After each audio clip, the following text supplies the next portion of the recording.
Hi guys, Jurassic Junkie here, and last night I played on Xbox One. Welcome to the Friday Night Rant.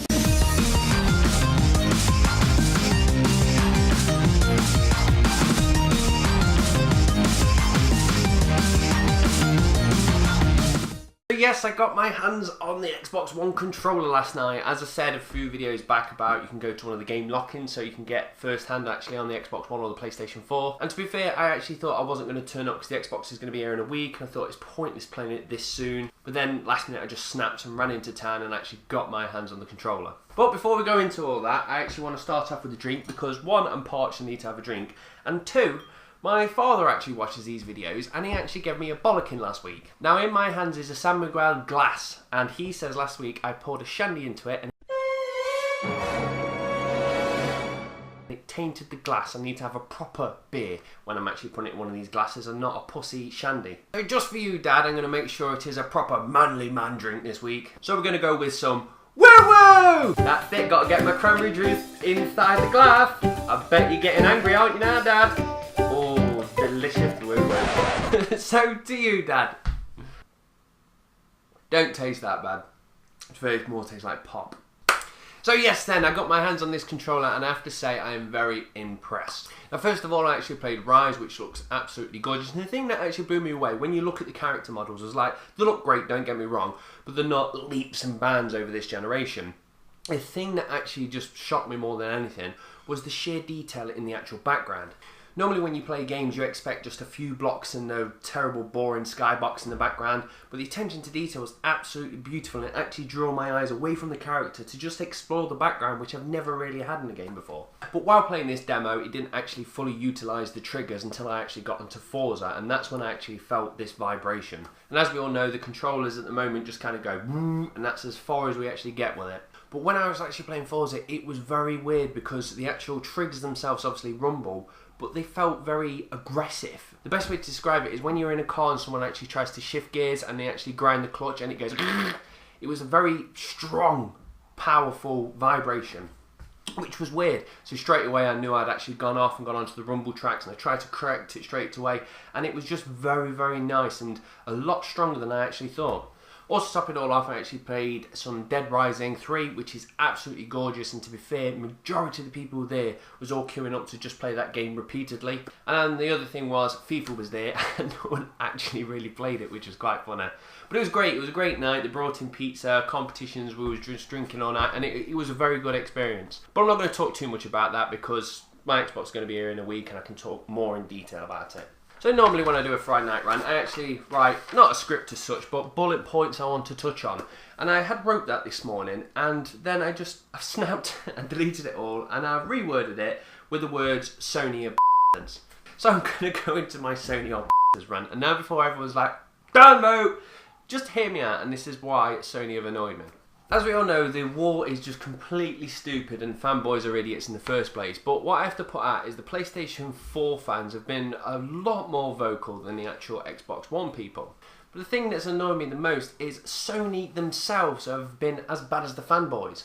Now it first started off when obviously at E3 and it was saying the Xbox couldn't share games, and Sony turned around and did that video where it says, this is how you share a game. Now fair enough, yes it was kind of funny, but at the same time a bit immature. But if that was the only one, I would definitely let that slide. But then it goes on to Microsoft come out wearing a t-shirt of one of their games. Now, if Nintendo come out with a Mario on their t-shirt, no one would have a problem. But because Microsoft do it, Sony did a dig straight away.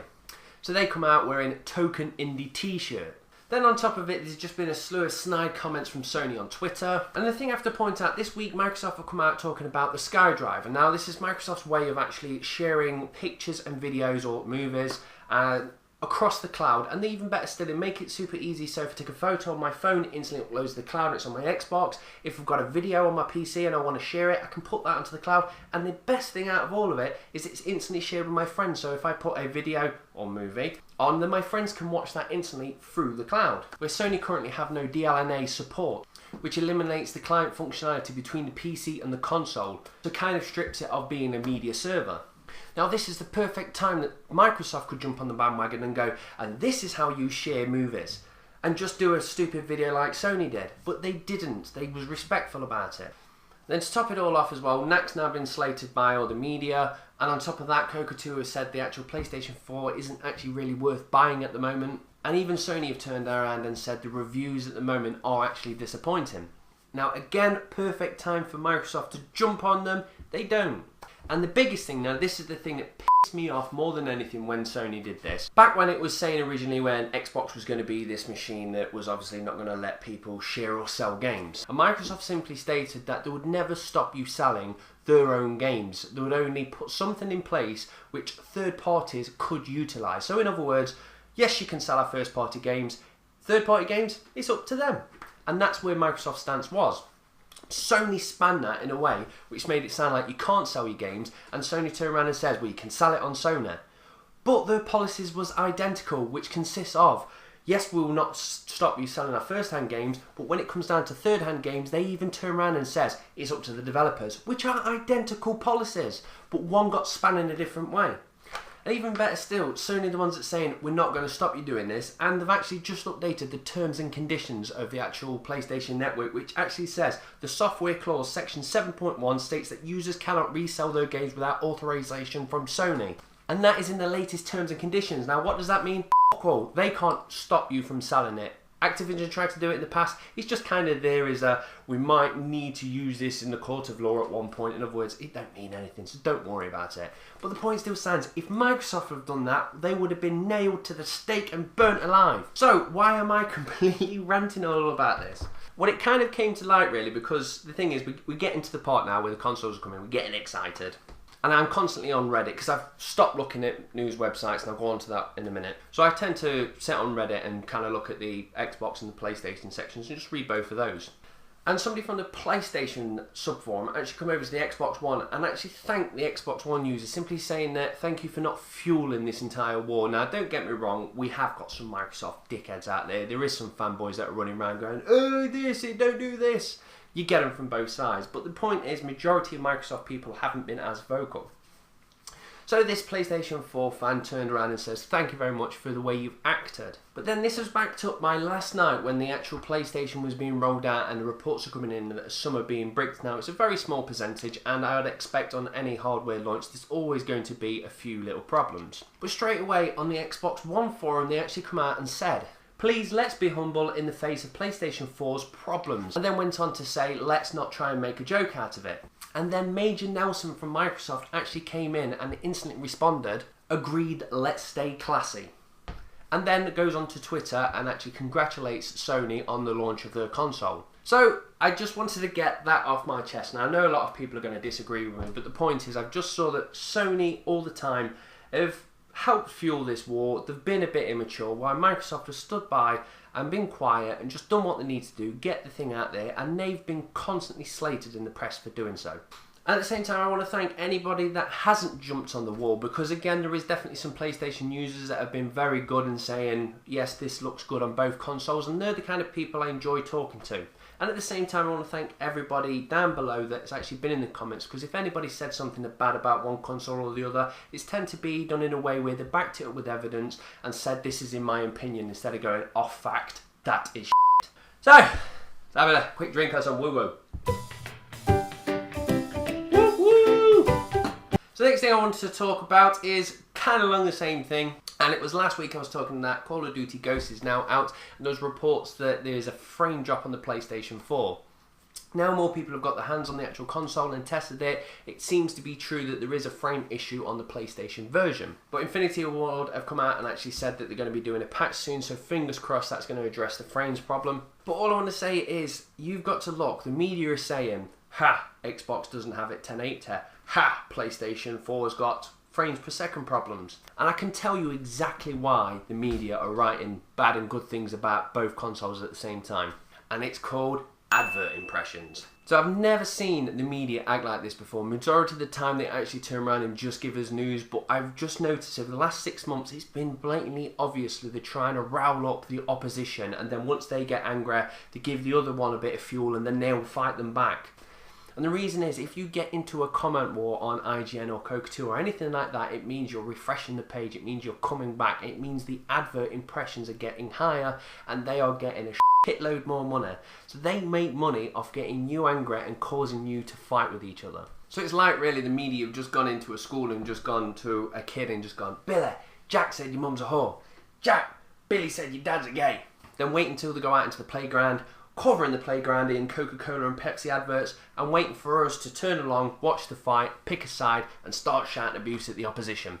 They're here for the cash, so just ignore them. So after all that, what do I want to say about it all? F what you've read, f what one console's saying about the other, and f the fanboys. If you're buying a next-gen console, you're going to enjoy it. It's already leaps and bounds from the current generation that you're used to. You've picked it for the reasons that are personally tailored to you. You may go, I want to talk to my friends, and they're going onto this console. I like that lineup of games. That does what it wants for me. So you know why you want that console. Don't worry about what everyone else is saying about it. Kick back and bloody enjoy it, because this generation is going to be great. So after that rant, God knows how long that went on for, I want to bring you some funny news. So I spoke about in the past the Oculus Rift, which is a piece of hardware I cannot wait to get my hands on. Also, I spoke in the past about the Novit Falcon, which is a very nice peripheral that allowed you to push in and push out. It's like a 3D mouse as such, and it looked very, very interesting. So you get them two products, and then you throw in the Japanese Tenga. And for anyone that don't know what a Tenga is, it's like a fleshlight, or as we like to call it, an old school sock. So it's a device you slip around your pee-pee when you're making love to yourself. So what do you get when you put all three together? The world's best virtual reality sex anime machine. So yes, the Japanese have done it. They've got one piece, another piece, stuck it all together, and bosh, there you go, you've got your VR. But good on you, Japan, for making that. That's definitely going to help with your declining population numbers. Or maybe it will. It may make them go, you know what, I enjoy what I've just built here. I want to go out and upgrade it to the W0MAN. I have to say, I am a user of the W0MAN, and it is good. It's much better, way more realistic. Physics are 10 times better on it, but it is a lot more pricey, so watch yourself if you want to go for that upgrade. So the last thing I want to talk about is Minecraft. Now, I am a big fan of Minecraft. I think I'm currently at about 250 hours on the Xbox. I never recorded how many hours I actually played on the PC. So yes, I've done my fair amount of hours on Minecraft. So the latest information is it looks like the Xbox One and the PlayStation 4 Minecrafts have been put onto the back burner at the moment, while Mojang actually concentrate on making it for the PlayStation 3. So once that's been ported to the 3, we'll be getting it on the 4 and the 1. That makes any sense. But I want to say to anybody that is a PlayStation 3 user and you're contemplating about getting Minecraft, I'd say don't, because it will take your life away, and I kid you not, it is a beast of a game that just sucks you in, and that's it, life over. The other piece of Minecraft news I want to say is there is a Minecraft documentary that came out, and I think I actually purchased it when it came out, or watched it, or got it free with a Humble Bundle. Can't quite remember, but I watched it. But the thing is, it's now out for free. So the link is down below. Definitely go and watch it. It's about an hour and a half long, and it's great to watch the story of Minecraft evolve, and also just to watch the story of Notch, because he's a very humble man. He's obviously a very, very wealthy man, but he doesn't look like it. He just kind of plods along and just makes games for the sake of it, and it's a very, very enjoyable watch. So that's it then, coming to the end of the video, so that leaves me with the question of the week. So the question of the week is, Xbox One and PlayStation 4 coming out now, and I'm very excited for this generation, but what is the console you was most excited for? Is it the current ones that are just coming out, or is it one in the past? Now for me, I was very excited when the actual Dreamcast came out, but when it comes down for the Xbox original one or the Xbox 360, I wasn't that excited for, because that's when I jumped from console onto PC, so they kind of just went past me. And then now that I've turned into a die-hard console fan again, I have to say the Xbox One launch is the most exciting console launch for me to date. So the question of the week is then, what console was you the most excited for at launch? So that's me done and dusted, and I have to point out now, I will not be doing a Friday night rant next week, because obviously that will be the delivery day of the Xbox One, and I don't know if I'll be doing one the week after, because I can't promise anything. This is the new generation starting a week away, so I don't know when I'll be able to jump behind the camera again. But I am quite sure if I have a 5-minute break here or there, I'll grab the camera and chuck my 2 cents out about the games or the console that I'm playing at the moment. So I hope this video didn't come off too much of the Sony bashing, because what I want to say is just ignore everything. You know what you've purchased, you're going to enjoy it, and just have fun this generation. Because at the end of the day, both these consoles are there to just play games, and they will play games absolutely fine. So don't worry if there's a little hiccup at the start. So with that all being said now, I'm off to probably play a bit more Minecraft.